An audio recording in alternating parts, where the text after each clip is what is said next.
My take on the greenwash issue is it's a sign of success. Because green is selling now, because we're witnessing this unbelievable transformation of the design and construction industry now. As I said before, to go from 0 to over 10% of all projects that are being built in this country now are going for LEED certification. Huge market transformation. There's a lot of money to be made because of green, and I think everyone feels like the slope on the line is going up, that we have no way have we plateaued.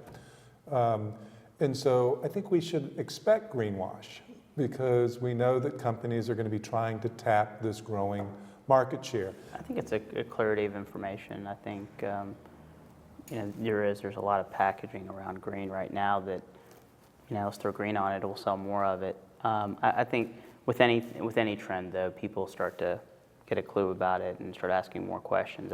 What I have, when we work with building product manufacturers, one of the things that we've talked to them about is being equipped to consult around their product and why it's green, and provide information and be more detailed about their information versus, hey, here's our new green line. Well, why is it green?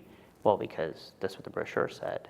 Now, I don't specify products at our company. I work with the designers to specify products that fit certain criteria.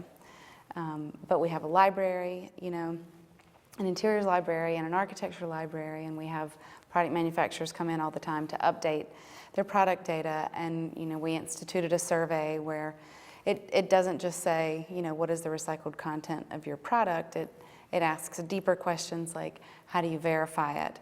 And how do I know? And can you provide me specific data just for that, not just your brochure that says we're 25%.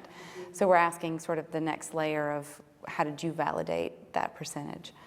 And you're not able to get it back from everybody. And it's those guys that you sort of put on the, you've got a dark green shelf and a medium green shelf and a light green shelf. We're also beginning to see, though, these independent certification tools for green products, and that's a very important development in the industry now.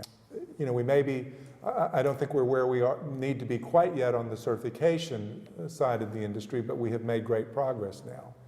Product manufacturers that are sending people out making green sales claims without the data to back it up, I think they're getting feedback pretty quickly now that, those are not going to be successful sales calls, because our industry is very astute in sorting through the greenwash, the claims. I think fundamentally, you're challenging everybody to be more knowledgeable about their product and how they fit versus just reading off the brochure, so to speak. And I think that's where in the near term, if product manufacturers and their reps are much more knowledgeable, have deep knowledge of their products, and can communicate to the design community, I think that's more valuable than buying them sandwiches at lunch and doing lunch and learn. It's one of those lunch did anybody learns, And I also think they would attract the right people that are championing these initiatives internally versus, a lot of the intern architects that are interested in a free sandwich.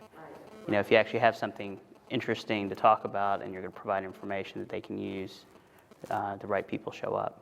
We also need to expect our design and construction industry to become keen evaluators of the sales claims, to separate it out to the light, medium, and dark green. And we're beginning to see that now. And so I think that's good. I'm uncomfortable with the green label. Almost every building product I see out there has some green attributes to it. Metal flashing. What is greener than keeping water from rotting your building down? And yet, that's not usually listed on the list of green products out there. And so I think the key, and I believe we're seeing this maturation of our industry, we're getting away from a green building being an assembly of green products.